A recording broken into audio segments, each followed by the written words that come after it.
What is up, everybody? It's 414 Anime here for Anime Uproar, and today we're going to be ranking not only every Hashira, but also every demon moon from weakest to strongest.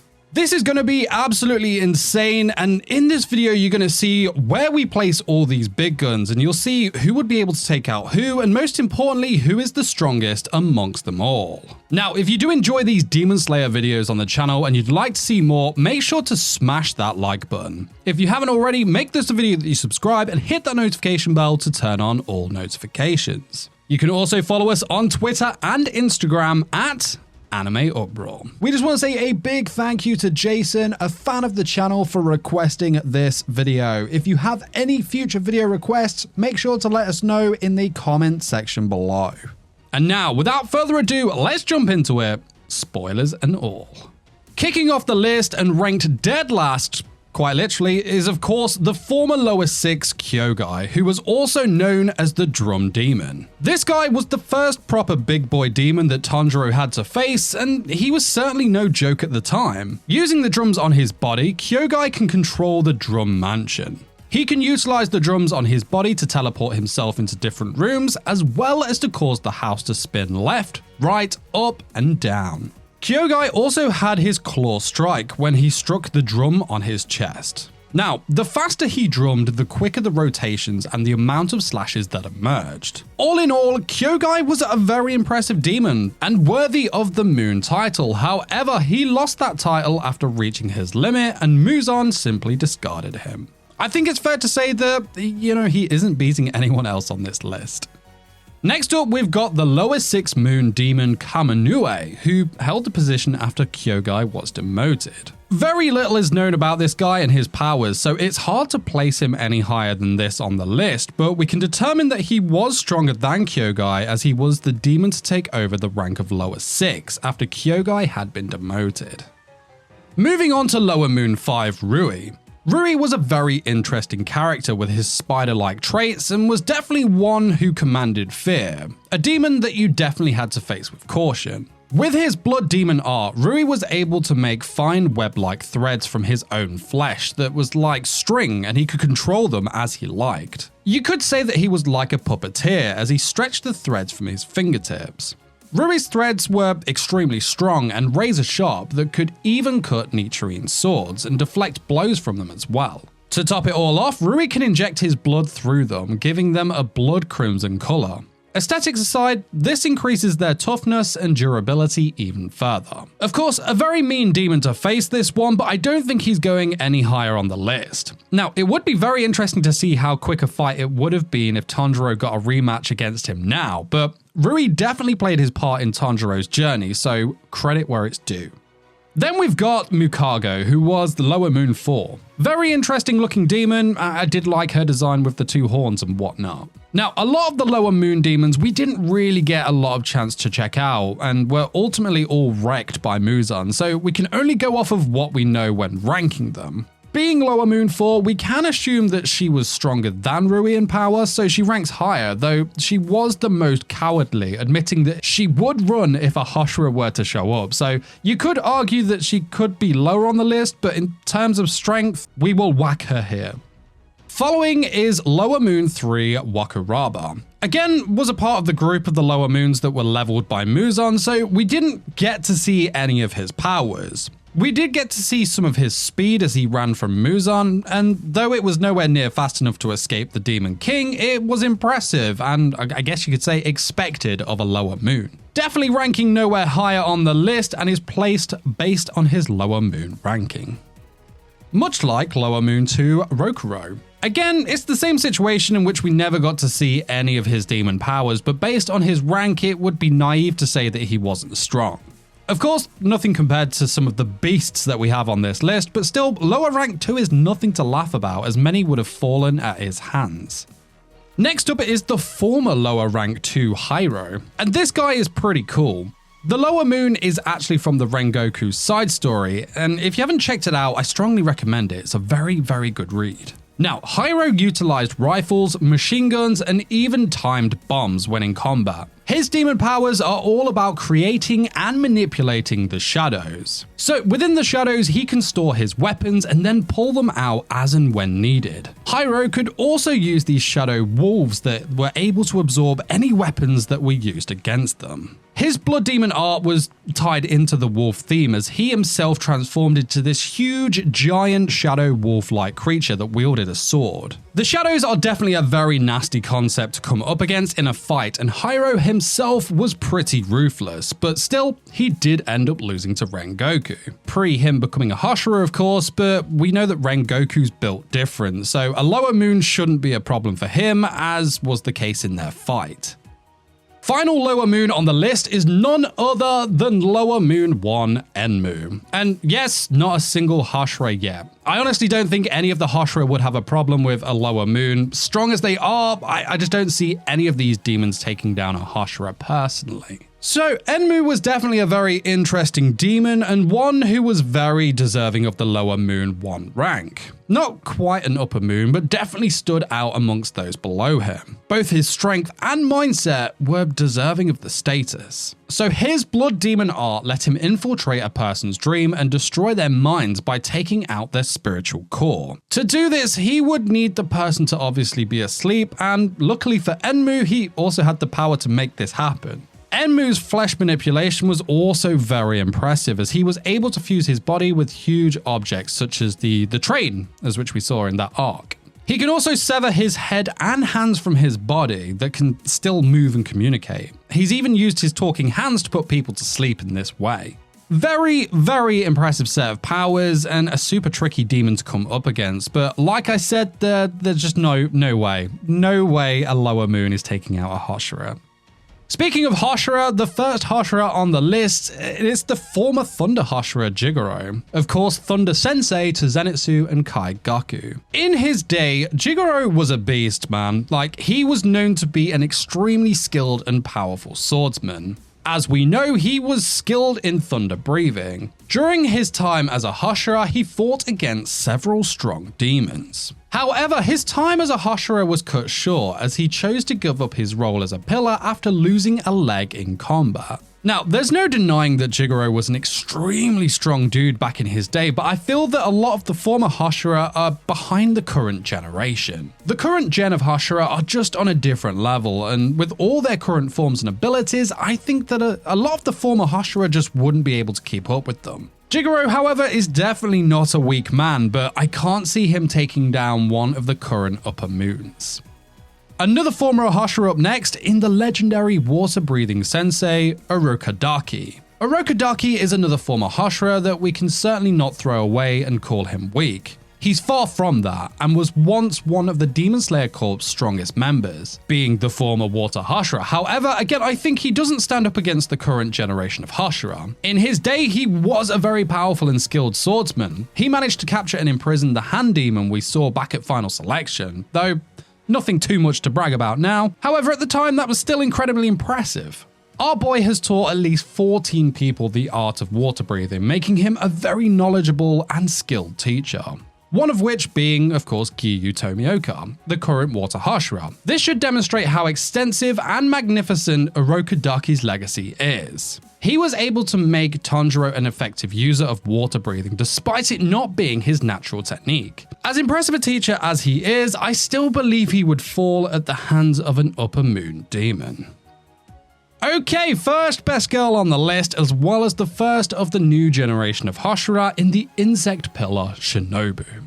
Shinobu is a skilled demon slayer and deserving of the title of Insect Hashira. She is, however, the weakest Hashira when it comes to raw strength. Unfortunately for our girl, Shinobu does lack the physical strength to cut off a demon's head like an average demon slayer can. However, Shinobu more than makes up for her lack of physical power by using her cunning, creativity, and other physical skills. Our girl is a force to be reckoned with, and that is all thanks to her quick intelligence and her skill with poisons in combat. Shinobu decides to utilize a custom katana that functions as a stinger to inject deadly wisteria-based poison that is extremely harmful to demons. She couples this with her own insect breathing style, which was designed to compensate for her flaws and play on her strengths when it came to taking down demons. And even though Shinobu lacks brute strength, she is nevertheless a force to be reckoned with because of her other abilities. We have seen her easily take out lower level demons and of course go toe to toe with Upper Moon Toon Doma for a short while. I personally love Shinobu and I have so much time for her and her style of combat. However, I think Shinobu's lack of physical strength holds her back in comparison to the others on this list, where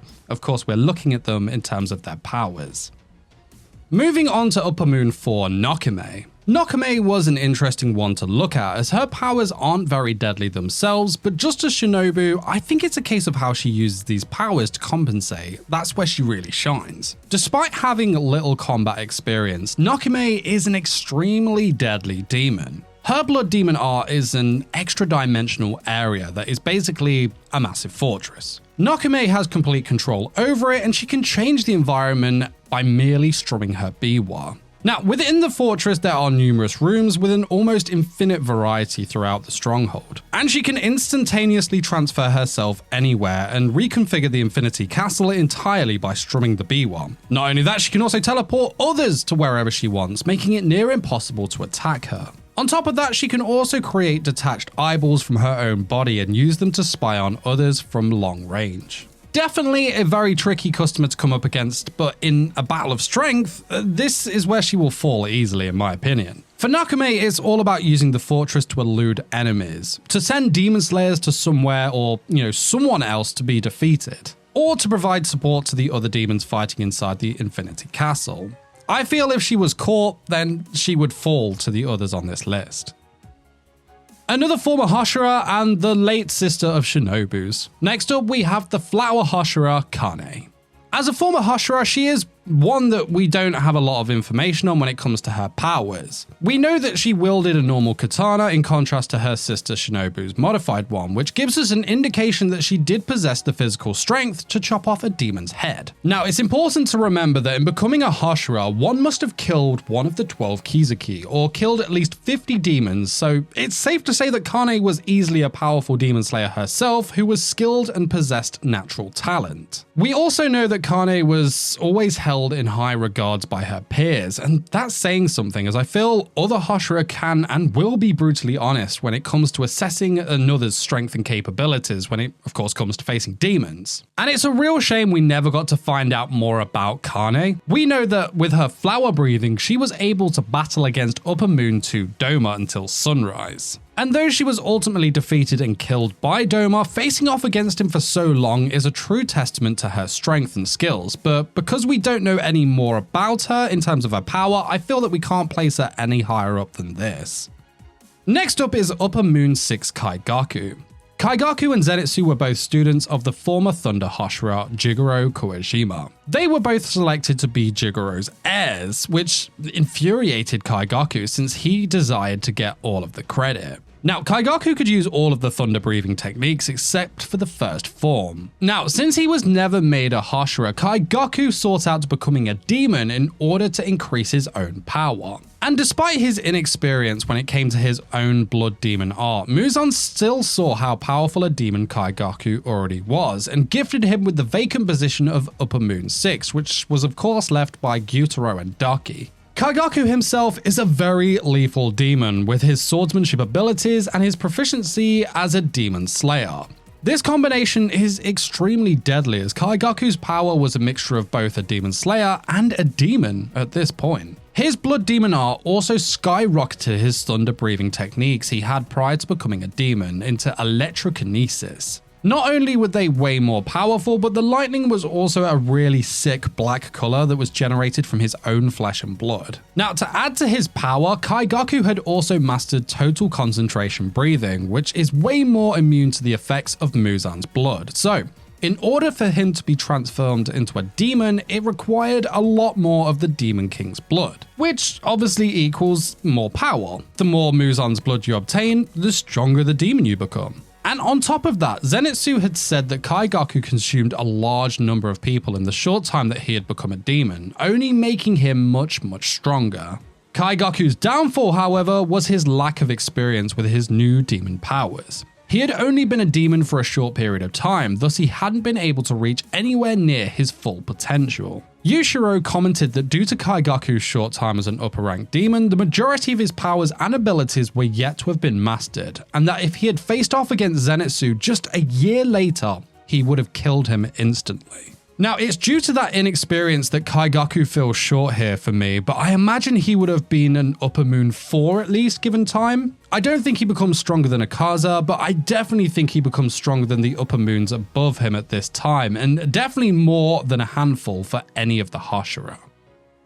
The last former Hashira on the list goes to Big Daddy Rengoku, Shinjiro, who was the former Flame Hashira. Of course, we don't know an awful lot about Shinjiro being a former Hashira and all, but we know that he was extremely powerful and equally as skilled when it came to his swordsmanship and flame breathing. I rank him higher on this list because the guy comes across to me as a complete tank. An absolute unit that I feel would have been able to dispatch the upper moons we have had on the list so far. I just feel like before the passing of his wife, he was easily a well-respected and powerful demon slayer who wielded the strength to go toe-to-toe with even the strongest of demons. Do I think he beats all of them? No, certainly not, hence his place here, but I feel like when compared to the other former Hashira on the list, he is the strongest of the bunch. However, I think he does fall short compared to the new generations of slayers. Minus our poor best girl Shinobu, of course. But yeah, I would have loved to have seen this guy in a fight, man. I bet he was a total beast when it came to his own flame-breathing techniques. Next up, we have the flashy sound Hashira, who has more wives than I do cups of coffee, which, believe me, is a lot. Here we have none other than Tengen Uzui. Now, trust me when I say that Tengen is an absolute unit. Not only is he a very powerful and skilled fighter, but he is also the second most physically strong Hashira, as well as the fastest runner of the bunch. Definitely a dude who deserves all credit and respect where it's due. However, despite those impressive feats, he does lack against the other Hashira when it comes to the complete package. Though I will say that Tengen is a very good indicator of just how strong the Hashira are, if he is technically ranked 8th out of the new generation's 9. Now, one of Tengen's core strengths is when he utilizes his very own unique ability called Musical Score. Musical Score is a technique that Tengen invented, utilizing his enhanced hearing to operate in combination with his sound breathing. Here, Tengen studies his opponent's fighting maneuvers and breaks down their strikes into sound, allowing him to read them like sheet music to the point that each battle resembles a song to him. Tengen has an advantage over his enemies as a result of being able to comprehend their every move and blind spots. However, its downside is that it takes Tengen a while to finish the score. Now, this ability combined with his sound breathing, his shinobi style, his epic Nichiren cleavers, and the anti-demon bombs, it just makes Tengen a very unique and exceptional fighter. Tengen, of course, has the reputation of being one of the weakest Hashira. However, considering how powerful all the Hashira are now, that's hardly a bad thing. He is still immensely strong and can compete with any demon. However, I think it's a shame that he retired before receiving a power increase that would have allowed him to improve his skills further. That, of course, being the manifestation of the Demon Slayer mark. As we saw, it took the help of Tanjiro, Zenitsu, Inosuke, Nezuko, and his wives to take down Kyotaro and Doki. However, I strongly believe that if Tengen had gained the Demon Slayer mark, he would have not only been strong enough to solo Kyotaro and Doki, but also upper 5 Gyokko as well. However, of course, he didn't, and he retired to live with his 3 beautiful wives, and I'm totally not jealous about it or anything, but if you wanted to choose those 3 smoking hot babes over becoming much stronger, then that's your own decision, bro. But you walked away from being something much bigger than what you were, and who am I kidding, man? I would have made the same choice, and a long time ago. Be happy with your wives, my boy. Be happy. So, moving on to the brother and sister double act, we have Upper Moon 6, Doki and Gyutaro. Gyutaro and Doki were formed as one demon for a long time, sharing the upper rank 6 title. And I've got to say, things got real serious when these two first appeared in the story, and they were certainly no joke at all. Now, because Gyutaro and Doki were so formidable an opponent, this made us all wonder how powerful the other upper ranks were. And of course, in order to defeat them, the core group of our 3 lads, Nezuko, Tengen, and his wives, they all had to work together as well as pray that a bit of luck was on their side. There is no question that Gyutaro was the stronger of the two siblings, but Doki's powers and abilities were certainly not to be taken lightly. Doki's blood demon art is Obi Sash manipulation. These Obi Sashes are created from her flesh, and as a result, they are both powerful and precise enough to take down her enemies. Just like an octopus utilizes its tentacles, she can dispatch these sashes in the same way. She can even transform pieces of her own body into these sashes. For instance, if someone were to attempt to sever her neck, she could transform it into this fabric, which would then flex with the sword and be more difficult to sever. She can also retain living humans in her sashes, which she does to preserve the quality of her meals. She is even capable of separating a portion of herself, allowing the sash to work independently and keep watch over things like her stockpiles of alive victims. Real nasty stuff. As for Gyutaro's power, his demon abilities amplify his already existing sick sickle skills. Say that 3 times really fast. He can make poison-coated sickles out of his own flesh and blood. As well as that, Gyutaro had the ability to launch numerous blood swords at his enemies. Now, in addition to his blood demon art, he had the ability to manipulate his sister's body to conduct flawlessly timed tag team assaults. The fact that both his head and his sister's head had to be severed at the same time to prevent them from just regenerating is an additional advantage of the power the tag team siblings had. Now, Muzan said that Doki always held Gyutaro back and that he could have become so much more without her. I can definitely see this as being true, and I imagine without her he would have been at least stronger than Upper Moon 5, but I don't think he would have rose any higher than that if you ask me. Speaking of Upper Moon 5, it's everyone's favourite fishman, Gyoko. Actually, I doubt he's anyone's favourite, but if he is, then fair play. I'll admit the guy was certainly entertaining. But you know.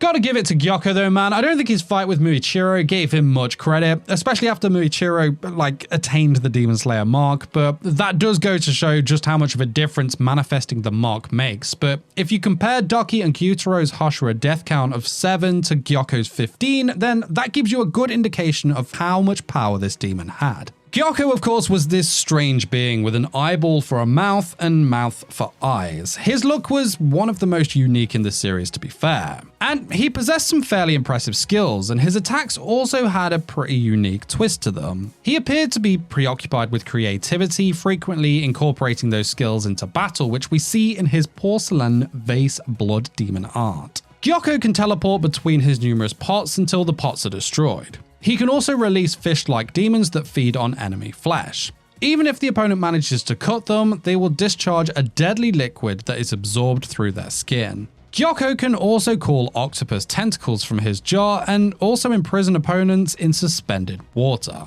Now, when he requires additional strength and power, he can switch into another more powerful form. He has scales that are tougher than diamonds, and everything he touches changes into fishes, which is all sorts of gross, right? In this ultimate form, Gyoko refers to himself as an existence without boundaries, and he tends to refer to himself and his power like that of a god, only to be completely wrecked verbally and physically by the young Muichiro, of course. But yeah, like I said, I don't think Gyoko gets the credit he deserves because of that fight. His Hashira count is very impressive, and though I've said that the current generation of Hashira are on a different level now, a Hashira is still a Hashira and shouldn't be taken lightly. Saying that, Gyoko definitely doesn't move up any higher on this list, though I'll admit, the guy does have my respect.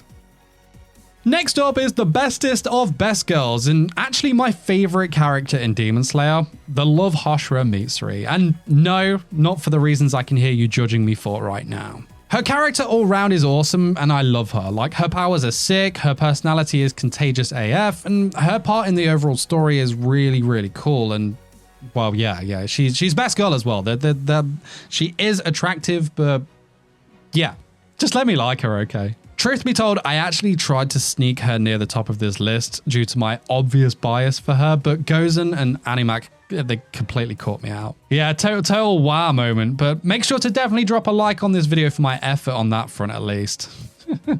Now, the Love Hashira doesn't appear to be a fighter with a lot of raw strength at first glance. However, Mitsuri actually boasts one of the greatest raw strength levels, proving that appearances may be quite deceiving. This is because Mitsuri's muscles are 8 times denser than those of an average human due to a unique muscular makeup, giving her superhuman strength, although to keep that up, she has to eat a lot. In fact, Mitsuri eats as much as 3 sumo wrestlers, in fact more. To further aid in telling how strong and impressive Mitsuri is, she completed final selection with only 6 months of training, a feat which Kyojuro Rengoku found exceptional. Now, Mitsuri invented the breathing technique known as love breathing after utilizing the experience of flame breathing she picked up while serving as the Sugoku of Kyojuro Rengoku. Love breathing makes use of both Mitsuri's unusual whip-like Nichiren sword and her superhuman strength and flexibility. She can launch attacks with a broad range of motion and extended ranges using her breathing style, something a regular katana would not be able to do at all. During her battle against Hontengu's clone Zohakuton, Mitsuri awakened her Demon Slayer mark, which gave her physical strength, endurance, precision, and power a dramatic boost, allowing her to stand on equal grounds with the clone who was equal to the strength of 4 upper moons. Mitsuri is absolutely amazing, and with the awakening of her Demon Slayer mark, she skyrocketed in power, but to defeat Hontengu, that of course was a group effort, thus we can't place her higher on the list. I do believe, however, that she would have been able to take down Gyoko alone with her Demon Slayer mark manifested, and that speaks volumes to how impressive a fighter she is. Speaking of Upper Moon for Hontengu, he is up next on the list. Now, at first glance, he definitely seemed an odd choice for his place among the Upper Moons, but he definitely went on to establish himself as one of the series' most fearsome foes. It took the Love Hashira Mitsuri Kanroji with an awakened Demon Slayer Mark Tanjiro, Nezuko, and Genya to defeat Hontengu, and it was far from an easy task for them. Hontengu is a really strange one. He was a total coward, but it was his lack of courage that was the secret behind his power. The demon is quite cunning, to be fair. He's difficult to see and strike due to his tiny physique that he can take on. Hontengu was very unique in the way that he could separate his emotions, and those emotions took form in manifested clones. He creates an anger clone that attacks using lightning, a joy clone with wind-based attacks, a sorrow clone with a spear, a pressure clone that fights using sound. Then there is a fear clone with strong defensive capabilities that contains Hontengu's core, and a large resentment clone which acts as the last line of defense that conceals the original demon in its heart. And if that wasn't enough, the anger clone could absorb the other emotion clones to form the extremely powerful hatred clone, who was insanely strong. Not only could he use all the powers of the other clones, but he can also summon a huge wooden dragon with multiple heads. Hontengu was really something else, and though he doesn't look like much at all, when his clones come out to play, well, GG's my friends, GG's. Truly deserving of a higher place on this list, and those that can beat him are truly very special indeed. One of which being maybe an interesting choice for being this far up on the list, but it's the fan favorite Flame Hashira Kyojuro Rengoku. Rengoku was an absolute powerhouse and a very special case in my opinion. Rengoku was extremely skilled and proficient when it came to his power and fighting capabilities. Throughout the series, he has frequently exhibited his remarkable swordsmanship talent. For me, Rengoku was easily one of the strongest and most talented swordsmen in the whole Demon Slayer corps, and very worthy of the Hashira title. A further advantage Kyojuro had is that he is a member of the Rengoku family, which boasts an outstanding heritage of strong swordsmen and Flame Hashira. Not saying that he didn't work hard to get where he did, not at all, but my point is that it was in his blood. He was born with natural talent. And on top of his sword skills was of course his flame breathing. A breathing style that Kyojuro was taught by Shinjiro Rengoku, the previous Flame Hashira, and of course his father. Rengoku further learned through studying the texts that the previous Flame Hashira left behind in the Rengoku family. Now, Kyojuro was the most accomplished flame breathing user of his time. We saw clearly just how developed his combat skills with the breathing style were when he took out the former lower rank 2 and during his fight with upper rank 3 Akaza. Throughout his battle with Akaza, the upper 3 constantly praised Rengoku's swordsmanship, which is a massive compliment coming from a demon who has killed countless Hashira. Some believe that Rengoku may have won his fight with Akaza under different circumstances, but I'm not too sure. Akaza is no joke. I honestly think that Rengoku would have been able to take out Hontengu, but in ranking everyone, it did make me think. It made me think, man. The question I raised to you is, how strong do you think Rengoku would have been if he had awakened his Demon Slayer mark? Like, I've placed him this high on the list without him ever manifesting it, but how powerful would he have become? Strong enough to have beaten Akaza? Strong enough to have become the strongest Hashira of his generation? I don't know, but I'd honestly love to have seen it. I think it would have been incredible. Definitely let us know your thoughts on this one in the comment section below. Above Rengoku, we have the missed Hashira, Muichiro. Muichiro is another one of those that doesn't really look like much when we first meet him, but we very quickly find out that he is a true prodigy, and his reputation is most certainly well earned. Muichiro is a child prodigy and an extremely strong and talented warrior. Despite his youth, he is renowned for his incredible talent. He became a Hashira after only 2 months of training, something that was only accomplished by one other, Kyogai. Muichiro is the most skilled mist breathing user of his time. He was so good at mist breathing that he invented a completely new technique, 7th form obscuring clouds, that was crucial in helping him defeat upper rank 5 Gyokko. What I do love about Muichiro is his attention to detail. Did you know that Muichiro wears loose garments to better disguise his movements from his adversaries and to increase the effectiveness of his breathing style? Now, Muichiro's talent is so great that even upper rank 1 Kokoshibo expressed his admiration for his abilities with this breathing style by saying that it is beyond his expectations, where, that's pretty big praise. What's even more impressive when it comes to Muichiro and Kokoshibo is that Muichiro is actually a descendant from him and his brother Yoichi, who of course is the strongest Demon Slayer ever. Now, a major increase in Muichiro's power was when he unlocked the Demon Slayer mark against Gyokko and increased his power as a Demon Slayer even further later on in the battle against Kokoshibo when he gained access to the transparent world, as well as turning his nitrine sword red. Muichiro is more than deserving of such a high place on the list, and it's even more impressive when you take his age into account. Muichiro is just 14 years old. That's just insane when you think about it. I can't even begin to imagine what he would have been like in another 5 or 10 years' time.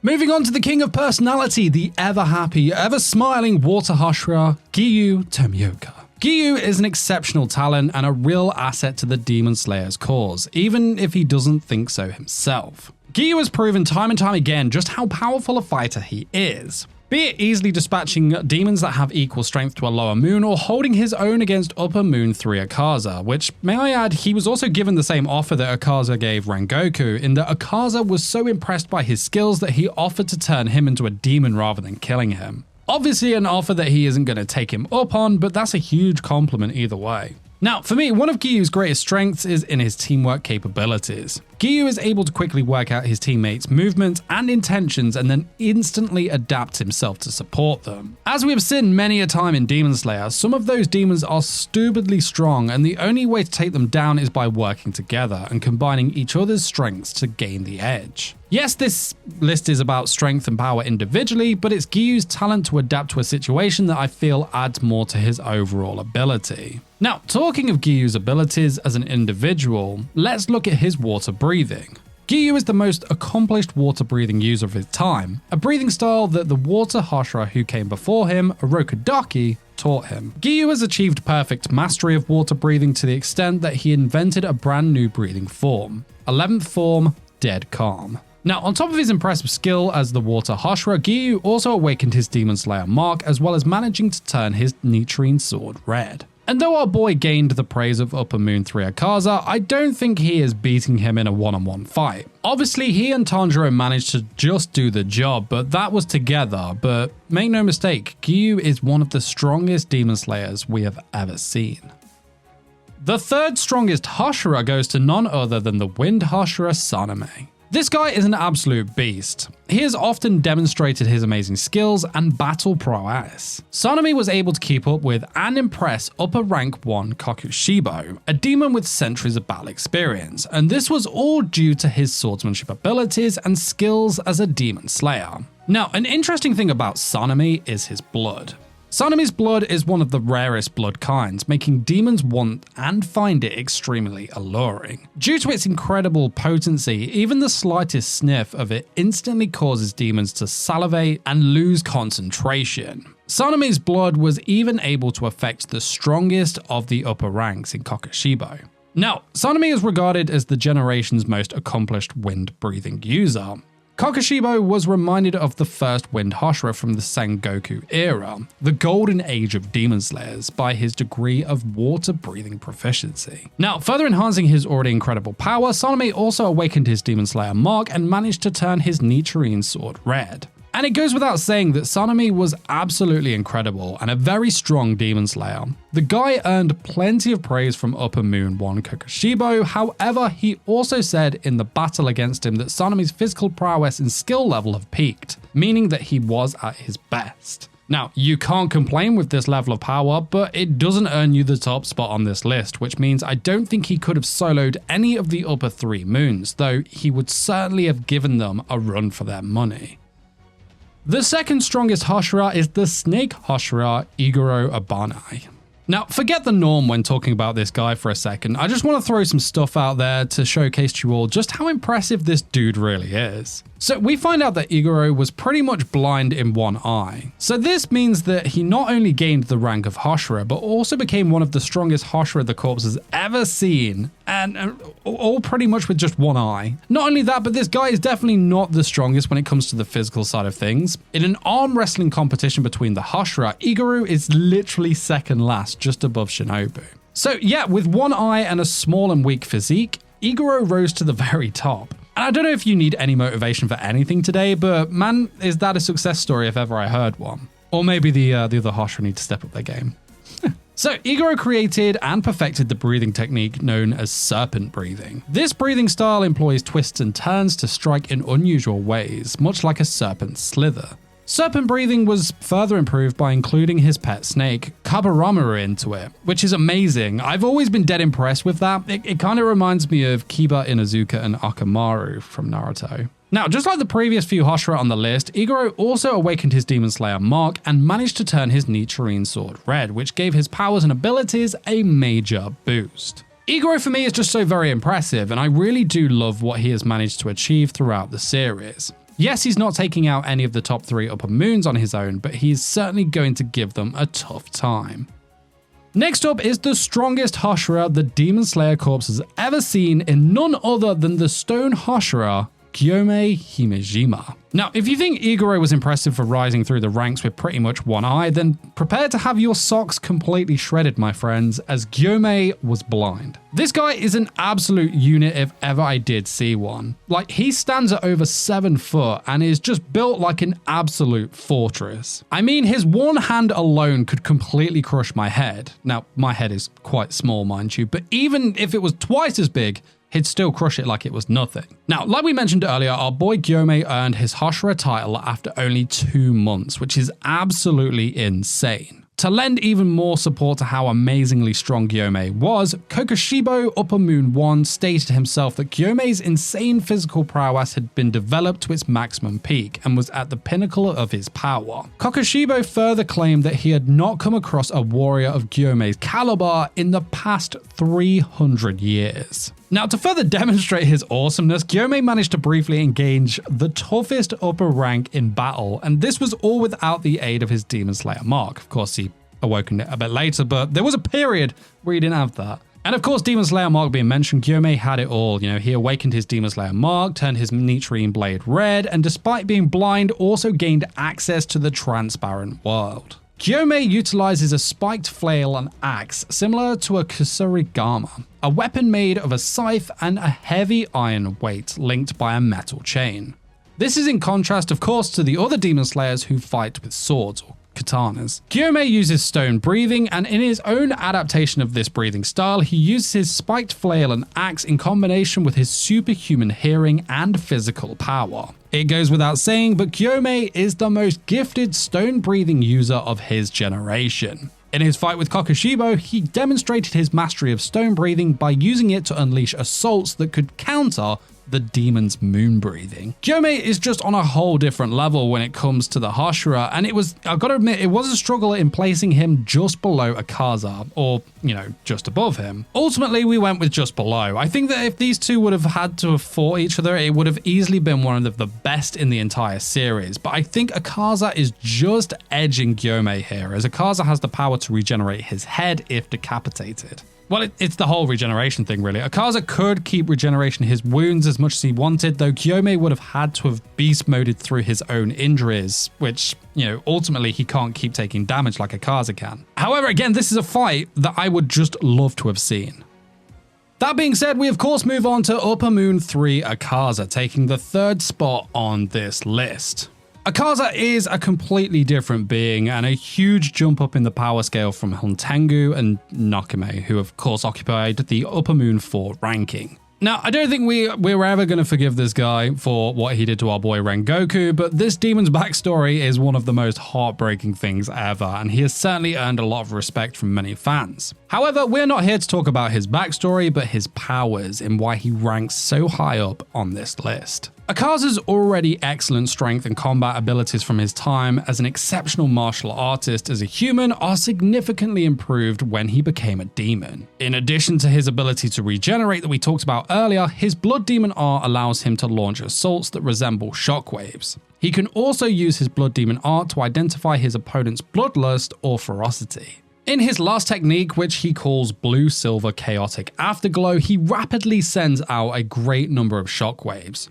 Kiyu attempted to neutralize it while using his water-breathing 11th form Dead Calm, which is known for its incredible defensive capabilities, but he was unable to, and instead received 100 strikes practically all at once as a result. Akaza was just absolutely amazing when it came to just how strong he was. He wasn't stronger than Doma, much to his annoyance, but I think in time, he maybe could have been. Akaza's really powerful, and honestly, I don't know what his cap is. If he hadn't chosen to die a dignified death, he would have vanquished Dance of the Fire God Tanjiro and awoken Demon Slayer Mark Kiyu, perhaps going on, maybe, to conquer Doma as well. Does he get to the level where I think he can take out Kokoshibo? Personally, I don't think so, but I honestly think he does get close. The second strongest on this list is the Maniac, and honestly one of the most messed up demons, none other than Upper Moon 2 Doma. Being the third strongest demon in existence, as well as the second ranking member of the 12 Kizuki, you just know that Doma is absolutely no joke at all. His fighting prowess combined with his formidable blood demon art in battle is powerful enough to overwhelm and destroy the most powerful of demon slayers. We saw he took out the insect Hashira Shinobu Kocho without any problem, and we know that he took out the former flower Hashira Kane Kocho too. I'm sure the list of Hashira on Doma's kill count is unbelievable to think of. To further demonstrate Doma's power is that Akaza, who is ranked up at 3, wouldn't have had a chance against him in combat. This was all according to Doma, of course, but I wouldn't call him out on that. Especially because we know that Doma surpassed Akaza in a shorter amount of time as a demon, demonstrating the vast difference in power between the two demons. Now, the fact that Doma rarely fights seriously and instead adopts a casual and carefree attitude, even in life or death situations against the most powerful demon slayers, is further evidence of his immense power. Doma only ever becomes totally serious when his life is in the most serious of danger, and we never saw that until he faced off against Inosuke and Kanao, where the lethal effects of Shinobu's poisons started to take effect. Now, Doma's blood demon art is an incredibly strong cryokinesis. He has the ability to create ice and frost from his own blood, spawn it wherever in his immediate area, and manipulate it as he pleases, unleashing very strong ice tactics. The ice he conjures with his blood demon art is also exceedingly deadly to those who breathe it in, killing the cells in the victim's lungs and leaving them unable to breathe. He channels his ice powers using 2 fans, and he can make ice clones of himself to fight for him. His most powerful attack is that he can sculpt a huge ice Buddha-like statue that can strike adversaries and produces lethal cold air that can instantly freeze his enemies. It goes without saying that Doma is more than worthy of not only the high ranking here, but also his title of Upper Moon 2. But there is, of course, still one more above him on the list, and I wonder who that could be, right? Taking the top spot on this list is the very obvious Upper Moon 1 Kokoshibo. Obvious because there is just none like this guy. he is levels apart from every single person slash demon on this list. You see this guy is on the battlefield, I'm sorry, I don't care how brave you are, but just get out of there, man. GG's. Like, you stick around, you ain't making it out of there. Unless you find yourselves amongst a group of incredibly strong Hashira, and Kokoshibo himself is having a change of heart, maybe thinking something along the lines of, you know, what kind of horrid monster have I become? Only then I'd say stick around, but still at a moderately safe distance. Health and safety above all, you know? So yeah, Kokoshibo is the brother of the strongest demon slayer of all time, Yoriichi. And prior to becoming a demon, Kokoshibo was already very strong himself, also awakening his demon slayer mark. Now, demon-enhanced moon breathing is used by Upper Moon 1 Kokoshibo. Now, it seems fitting that Yoriichi's sun breathing, which is the strongest breathing style, would be followed by his brother's moon breathing as the second strongest form of breathing. So, what really takes Kokoshibo to another level is when you combine blood demon techniques with it. It gets much deadlier, just like we saw with Kaigaku, only Kokoshibo had years of experience behind him and, of course, a much stronger breathing style. Now, Kokoshibo's sword is surrounded by several blades that resemble crescent moons and vary in size and length for each cut it makes. This makes his already lethal strikes even more powerful, broader, and unpredictable. His blade also has numerous eyes on it too, and these eyes help him see further. The sword can regenerate when broken and change shape and length because it is all composed of his own flesh. Kokoshibo can send crescent blades in all directions from anywhere on his body, and these blades effortlessly pierce through the skin of his opponents. To make things even worse in facing Kokoshibo, even if you manage to somehow sever his head, Kokoshibo can regrow it, just like Muzan can. This guy really is something else, and there is no question that he is the strongest on this list. In a one-on-one, honestly, no one even holds a candle to him. Yes, some could hold their own against him, but their fate would ultimately be the same. And that is it, every Hashira and Demon Moon ranked from weakest to strongest. We certainly hope that you enjoyed this ranking, as it really was a lot of fun to make. Definitely make sure to let us know if you agreed with our ranking, but also let us know what fights you would have loved to have seen in the series. For me, it's definitely the Gyome and Akaza fight. That would have been amazing. Now, if you enjoyed this video and you'd like to see more Demon Slayer videos on the channel, make sure to let us know by smashing that like button. If you haven't already, make this the video you subscribe and hit that notification bell to turn on all notifications, or you will miss future Anime Uproar videos. Remember, you can also follow us on Twitter and Instagram at Anime Uproar. Thanks again, and we can't wait to see you in the next one. Till next time, peace.